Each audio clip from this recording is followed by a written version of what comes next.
Hello అండి. ముందుగా అందరికీ కృష్ణాష్టమి శుభాకాంక్షలు. ఈ కృష్ణాష్టమి సందర్భంగా నేను ఈరోజు కృష్ణుడికి ఎంతో ఇష్టమైన అటుకులతో స్వీట్ పొంగల్ ఎలా తయారు చేయాలో చూపించబోతున్నాను. ఇది చాలా క్విక్గా తయారు చేసుకోవచ్చు. చాలా రుచిగా కమ్మగా ఉంటుంది. మనకు ఎలాంటి అకేషన్స్ అప్పుడు కూడా ఈ స్వీట్ని చాలా సింపుల్గా ప్రిపేర్ చేసుకోవచ్చు. Welcome to my channel. ముందుగా దీనికోసం స్టవ్ వెలిగించుకొని ఒక ప్యాన్ పెట్టుకున్నాక దానిలో 1 స్పూన్ నెయ్యి వేసుకున్న తర్వాత దానిలో 1/2 కప్పు వరకు పెసరపప్పును వేసి ఫ్రై చేసుకోవాలి. ఇది కొద్దిగా కలర్ మారిన తర్వాత దానిలో 1/2 కప్పుకి ఇలా 2 కప్పుల వాటర్ వేసుకోవాలి. పప్పు మెత్తగా ఉడికేంత వరకు ఉడికించుకోవాలి. పప్పు ఉడికేలోగా మనం నెక్స్ట్ వైపు స్టవ్ వెలిగించుకొని ఒక బౌల్ పెట్టుకొని దానిలో 1 కప్పు వరకు బెల్లం తీసుకొని దానిలో 3/4 కప్పు వరకు వాటర్ కూడా వేసి దాన్ని బెల్లం పూర్తిగా కరిగేంత వరకు ఇలా కలుపుకోవాలి. బెల్లం పాకం రానవసరం లేదు, ఇలా బెల్లం కరిగితే సరిపోతుంది. చూసారా, ఈలోగా మనకు పప్పు కూడా మెత్తగా ఉడికిపోతుంది కదా. ఇప్పుడు దానిలో 1 కప్పు వరకు అటుకులు తీసుకోవాలి. ఈ అటుకులను మనం నానబెట్టాల్సిన అవసరం లేదు, దాన్ని జస్ట్ వాటర్ వేసి ఒక్కసారి ఇలా కడిగేస్తే సరిపోతుంది. ఇలా కడిగేసి దానిలో వాటర్ అంతా కూడా వంపేసి ఇప్పుడు ఈ అటుకులని మనం ఈ పప్పులో యాడ్ చేసుకోవాలి.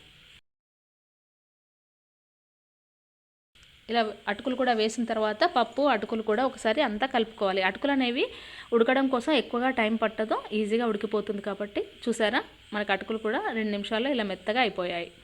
ఇదంతా కూడా ఇలా మెత్తగా ఉడికిన తర్వాత ఇప్పుడు మనం బెల్లం కూడా ఇక్కడ పూర్తిగా కరిగిపోయింది కదా. ఈ కరిగిన బెల్లాన్ని కూడా ఇప్పుడు ఇలా ఒక స్ట్రైనర్తో ఇలా వడపోసుకోవాలి.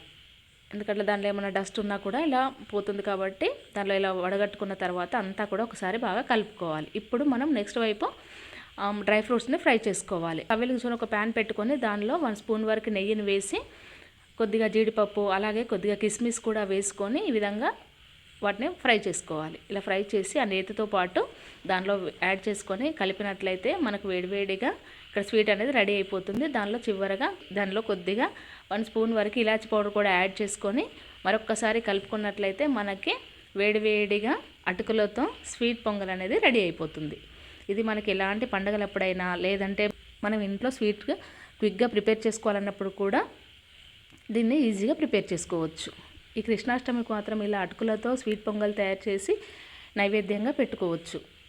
అంతేనండి, చాలా సింపుల్గా ఈ స్వీట్ తయారు చేసుకోవచ్చు కదా. మీరు కూడా తప్పకుండా ట్రై చేయండి. ఈ వీడియో కనుక మీకు నచ్చినట్లయితే లైక్ చేసి షేర్ చేయండి, అలాగే సబ్స్క్రైబ్ చేయండి. Thanks for watching.